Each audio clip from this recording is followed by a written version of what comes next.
एक तरफ लखनऊ अग्निकांड मामले में सिर्फ प्यादों को ही पकड़ा जा रहा है, जो जिम्मेदार अधिकारी हैं, जो जिम्मेदार व्यक्ति इस पूरे मामले में शामिल है, उनको कहीं ना कहीं नजरअंदाज किया जा रहा है। हमारे यहां एक कहावत कही जाती है कि किसी भी खेल या जंग में हमेशा बलि सिर्फ प्यादों को ही दी जाती है, राजाओं को नहीं। ऐसा ही कुछ यूपी की पॉलिटिक्स में भी हो रहा है, जहां पर एक तरफ लखनऊ अग्निकांड मामले में सिर्फ प्यादों को ही पकड़ा जा रहा है, जो जिम्मेदार अधिकारी हैं, जो जिम्मेदार व्यक्ति इस पूरे मामले में शामिल है, उनको कहीं ना कहीं नजरअंदाज किया जा रहा है, उनको कहीं ना कहीं बचाया जा रहा है। वहीं दूसरी तरफ राम मंदिर चढ़ावा चोरी वाले मामले में भी कुछ ऐसा ही हो रहा है, जहां पर जो व्यक्ति वाकई इस पूरे मामले के लिए जिम्मेदार हैं, जिनके ऊपर एक्शन लिया जाना चाहिए, उनके खिलाफ कार्रवाई करने के बजाय सिर्फ छोटी मछलियों को ही पकड़ा जा रहा है। बड़ी मछलियों को पकड़ने के बजाय प्यादों को ही इस पूरे मामले में फंसाया जा रहा है।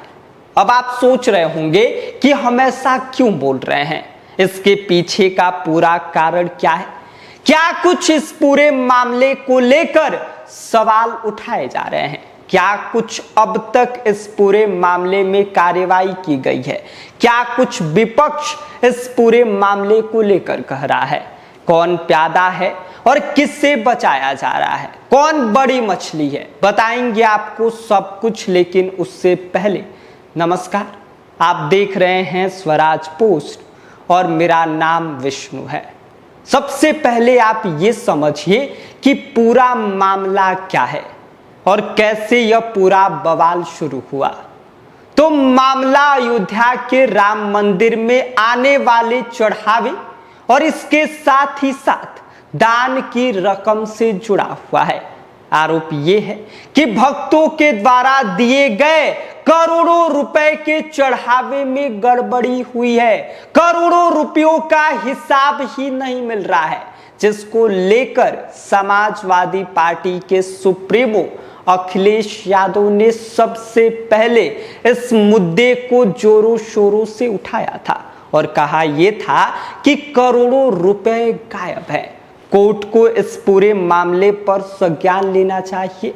वहीं दूसरी तरफ अखिलेश यादव ने जैसे ही इस पूरे मामले को उठाया, विश्व हिंदू परिषद बीच बचाव में आ गया और पलटवार करते हुए विश्व हिंदू परिषद ने यह कहा कि अखिलेश यादव का ये पॉलिटिकल स्टंट है।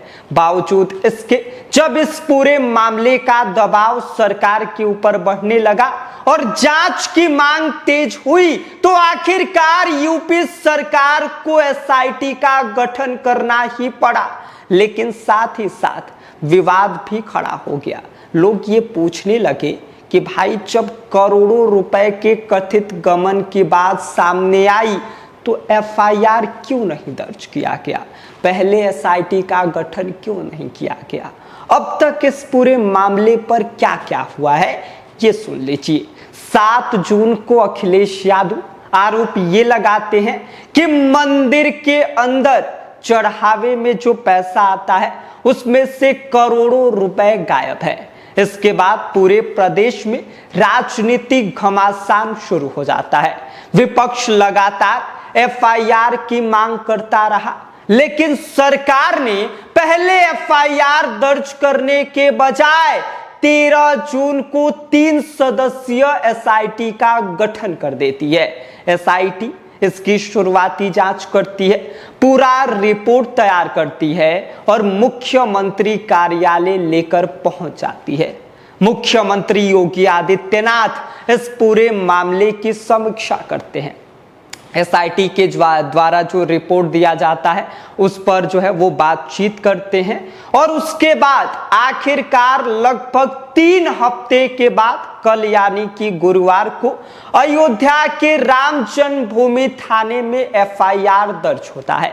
जिस एफआईआर में क्या क्या लिखा हुआ है, किसका किसका नाम शामिल है, किनके किनके ऊपर एफआईआर हुआ है, वो नाम आप जान लीजिए। इस एफआईआर में कुल 8 नामजद आरोपी बनाए गए हैं, जबकि कुछ अज्ञात लोगों को भी इस पूरे मामले में शामिल किया गया है। इन पर भारतीय न्याय संहिता की कई धाराएं लगाई गई हैं।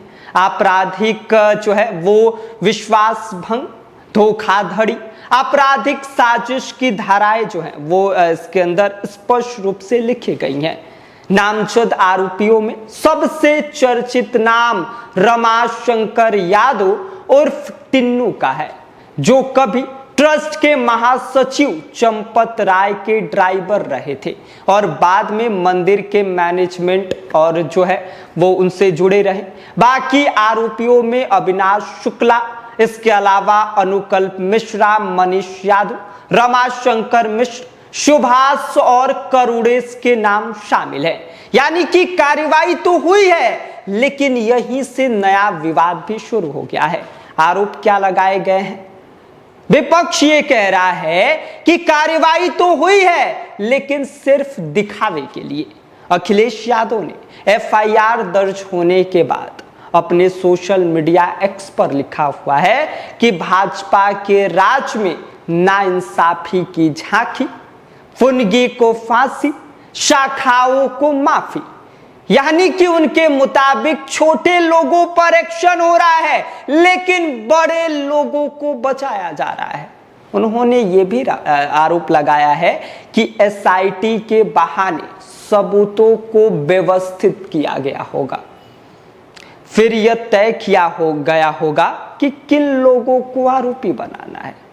वहीं दूसरी तरफ आम आदमी पार्टी के संजय सिंह का आरोप यह है कि सिर्फ दान ही नहीं, बल्कि जो जमीन खरीद के मामले हैं उनमें भी भारी गड़बड़ियां हुई है। उन्होंने जांच एजेंसी को दस्तावेज भी सौंप दिए हैं। हालांकि सरकार और ट्रस्ट का ये कानून अपना काम कर रही है। जांच निष्पक्ष होगी, अगर कोई दोषी पाया गया तो उसे बख्शा नहीं जाएगा। आखिर बड़ी मछली कौन है और छोटी मछली कौन है, जिसकी बात अखिलेश यादव और संजय सिंह कर रहे हैं। यहीं से पूरी राजनीति शुरू होती है। विपक्ष का दावा क्या है इस पूरे मामले को लेकर, ये सुन लीजिए। जिन लोगों के नाम एफआईआर में हैं, ये सिर्फ सिस्टम के छोटे खिलाड़ी हैं, यानी कि ड्राइवर, मैनेजमेंट से जुड़े कर्मचारी, कुछ स्थानीय जिम्मेदार लोग। लेकिन जिन लोगों पर फैसले लेने का जो है वो जिम्मेदारी रहती है, निगरानी रखने की जिम्मेदारी रहती है, या पूरे सिस्टम की जवाबदेही की जिम्मेदारी रहती है, उनके खिलाफ अभी तक कोई सीधी एक्शन नहीं ली गई है। यही वजह है कि विपक्ष इससे छोटी मछलियां कह रही हैं। बड़ी मछलियां किसे कहा जा रहा है, ये सुनिए। विपक्ष का इशारा है कि ट्रस्ट के शीर्ष पदाधिकारी और उन प्रभावशाली लोगों की तरफ है जिनके बारे में उनका आरोप ये है कि अगर इतनी बड़ी वित्तीय गड़बड़ी हुई है तो जवाबदेही सिर्फ कर्मचारियों की नहीं हो सकती, बड़ा व्यक्ति कोई ना कोई इस पूरे मामले में शामिल है। हालांकि यह भी ध्यान रखना जरूरी है कि अब तक किसी भी शीर्ष पदाधिकारी के खिलाफ इस मामले में एफआईआर दर्ज नहीं हुई है और न ही अदालत ने किसी को दोषी ठहराया है। विपक्ष लगातार आरोप लगा रहा है कि सरकार और ट्रस्ट इन आरोपों से इनकार करते हुए जांच पूरा होने का इंतजार कर रही है और जांच पूरा कराने की बात कह रही है। फिलहाल इस पूरे मामले को लेकर अब सबकी नजर जांच एजेंसियां और अदालत के ऊपर टिकी हुई हैं कि क्या कुछ वहां से जो है वो बातें निकलकर सामने आती हैं।